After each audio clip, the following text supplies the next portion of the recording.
Okay. Hey, this is Nessyp of Hollywood Connections, VH2 TV Network, and Life Vision TV.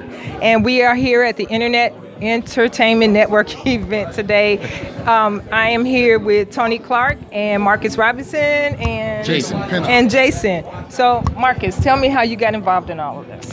Woo. Well, it started with my father, Johnny Robinson, just following him doing music all his life, coming up in the bands, being 3 years old, standing in the garage, whatever, rehearsing. So I got the music bug from that point.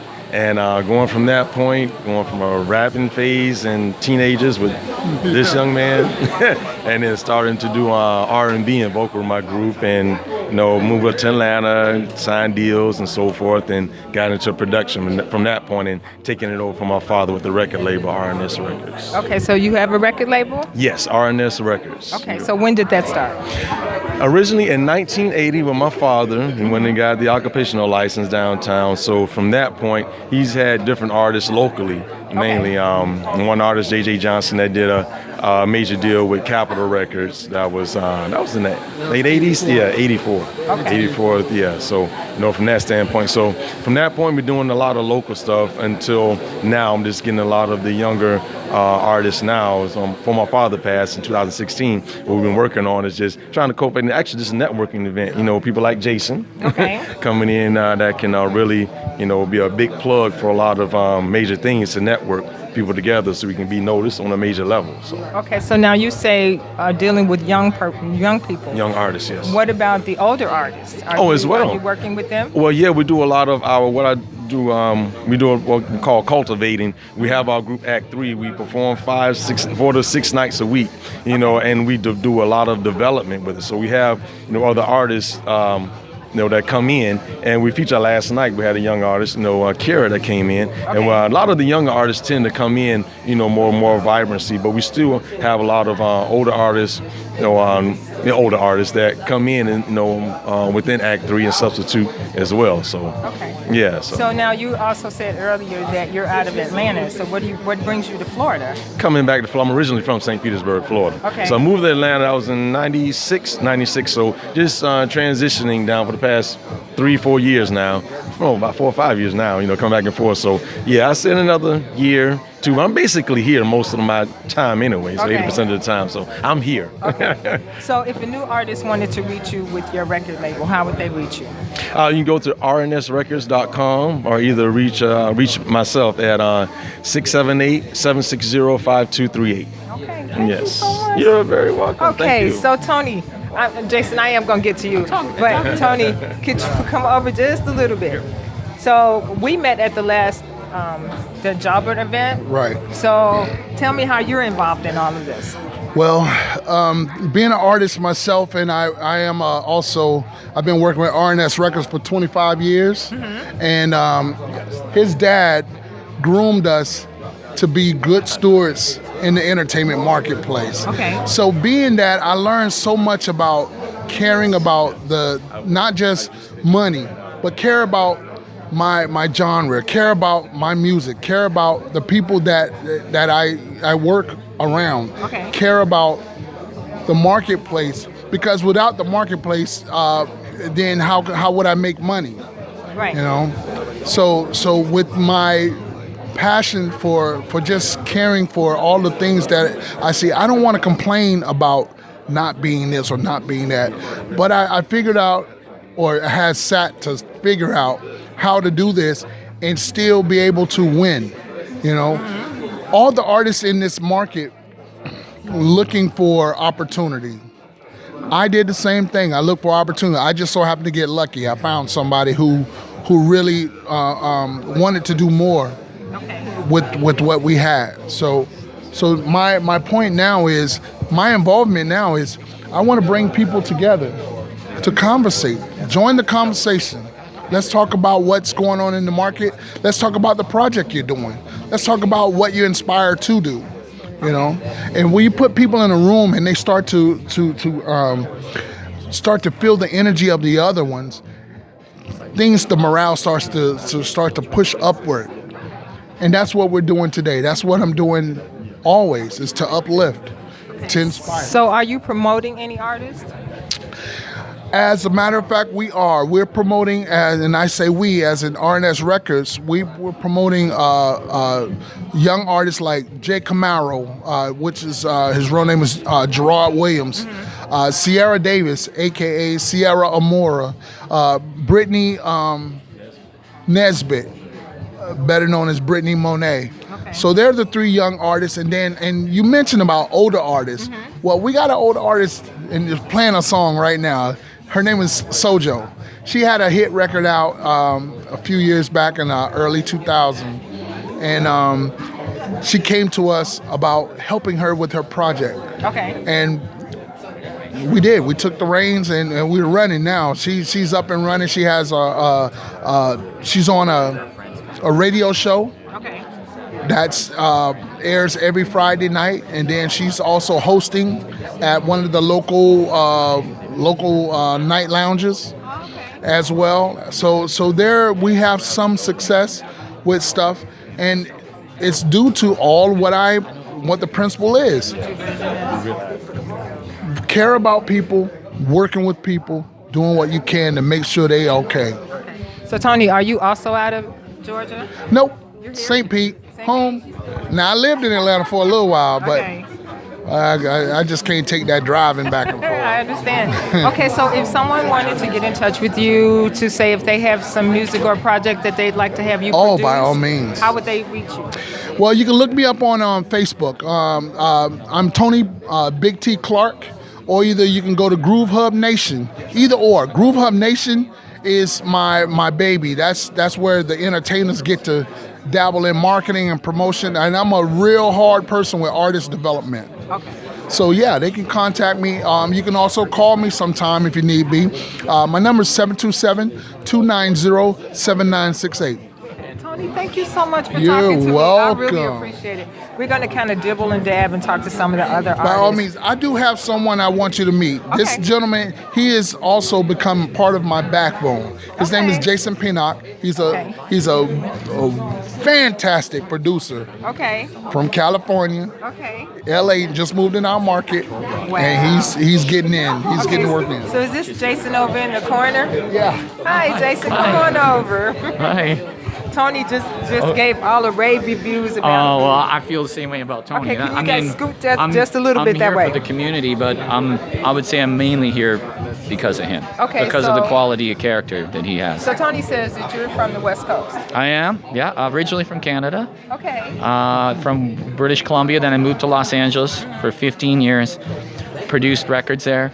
At a very high level, I got lucky, caught a break, and then, just 15 years of just grinding, making a lot of good records and fun. I mean, it's not really a job when you get to do what you love. So I just, this guy, when I was in LA, used to tell me it's who you know that gets you there, and it's what you know that keeps you there. So I really focused on my art and my craft. Okay. And then I knew if I got that one opportunity, that it wouldn't be wasted. And then that one opportunity, because I'm Canadian, so there's immigration issues, Okay. especially these days. But that's another. That probably kicked up by That's now. another show. Yeah, that's another show. Right. But back then, you still, I couldn't work technically, so I'd try to make meetings, and I could only stay 6 months, and I had to leave. Okay. So what I did was just hustle, and I caught one break with this one. I went into a studio, and this guy's like, "You should meet this guy from Interscope." And because I had to have some sort of contract in order to stay, Okay. finally got a contract working with Warner Brothers. And then, my mom wanted me to be a doctor. And I said, give me a year, just like at trying this. And, if I fail, maybe I'll go back to school. But a year turned into 15. Wow. And I just caught a break, and I never looked back. And then I ended up here because my family's here. And, as you Here get in older, Florida? as you get older, your priorities change. Right. It's easier to raise. I have kids, and it's easier to raise kids here than Los Angeles because everything's an hour and a half drive in Los Angeles. Wow. Everything's 5-10 minutes you here. haven't been across that bridge. Oh no, the bridge is still child's play compared to LA. Let me tell you. I laugh at the locals when they say, "Oh, traffic here." I'm like, especially now. I go back to LA every once in a while. Okay. I've never seen anything like it in my life. It's probably like Atlanta. It's just bad. So raising kids, I came here for family and raising my kids. Okay. I have to do long distance work sometimes with clients. Okay. But I also am right now with Tone. When I first came here, I was still very involved with mostly national projects and bigger stuff. Okay. And also a record label. But now I'm independent again, And I am a firm believer that if you're gonna invest in a community, like live in a community, we didn't know how long we were gonna stay when we first moved. But now that I know we're staying, I feel like if you want to be a part of your community, you can't, you pay your taxes, but it's about investing in your community and doing things for your community. I did it out in LA, whether it's charity, whether it's, just hooking people up. So once we knew we were staying, we've become more invested in the community. My wife's working at St. Pete College, and she's also on advisory committees. I'm on advisory committees, and we just really believe that, she's from Kenya, and like in her world, it's like, the saying, it takes a village to raise a child. And that's the way I feel about the music industry. And so the one thing I felt that was lacking when I moved here was a sense of community. A lot of people work in a vacuum, and like they have little cliques. But like cities like Los Angeles, they didn't start off as a music mecca. It just took a bunch of people to create a community, and it just kept growing. Same with the film industry. Hollywood could have been anywhere else in America. It just happened chance. So happy to be there. Yeah, and so music is no different. I mean, at one point, Atlanta was not a musical hub. It wasn't. And then all of a sudden, it became one of the top 4. You got Nashville, Atlanta, LA, New York, and maybe a little bit of Seattle. But I mean, Atlanta's probably might even be, I'd consider third, because like New York has kind of lost its swag when it comes to like production of music. It's still got a lot of business offices, but and there's a lot of hipster stuff out of New York. But all I'm saying is, St. Pete and Tampa is a big market. We might never become one of the top 5, but there's no reason. Yeah, but there's no reason. There's no reason. My biggest qualm is I started meeting young artists that started leaving this city to make records. That's right. Like, I know local bands that go, I'm going up to Atlanta to make a record. I'm going to Muscle Shoals studio. I'm like, you have $1 million studio here. You also have a not $1 million studio here, and you have competent people.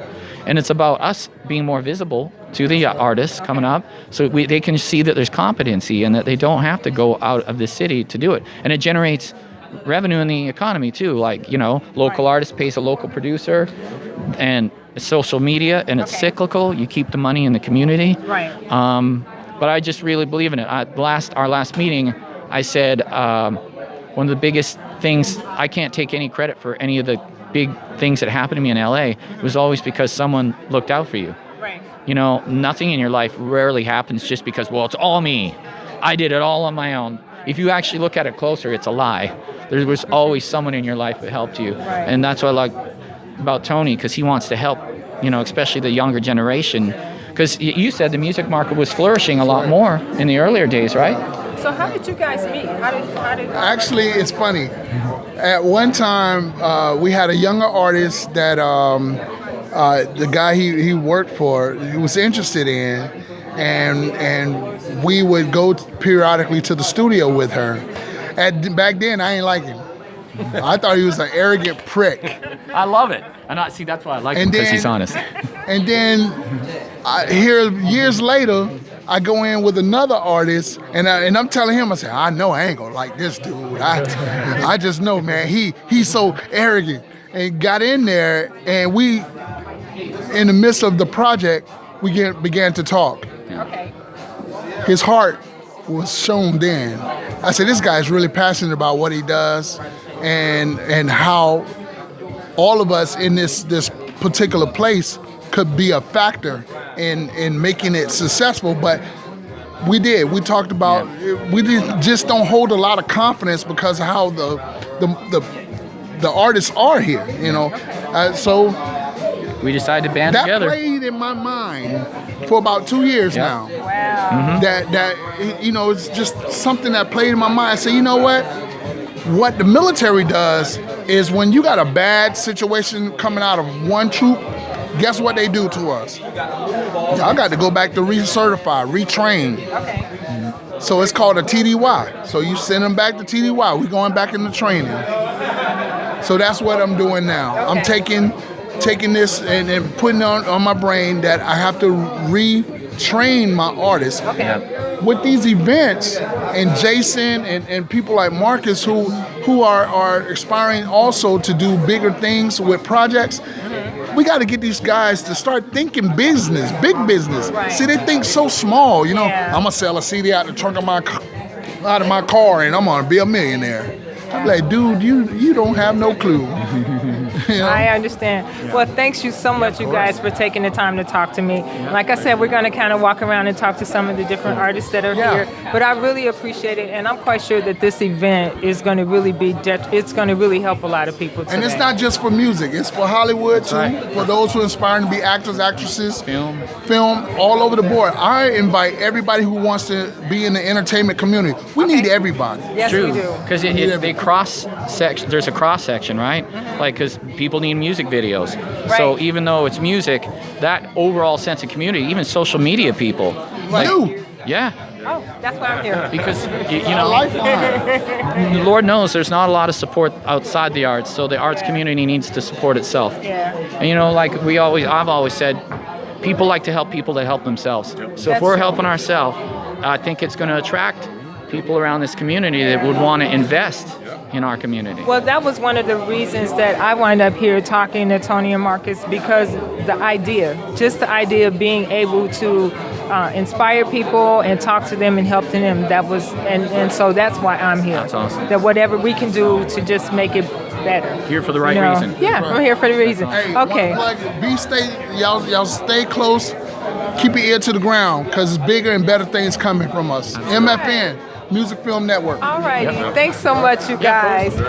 This has been Nessyp of Hollywood Connections and VH2 TV Network and Vision Life TV. Back to you, Dawn.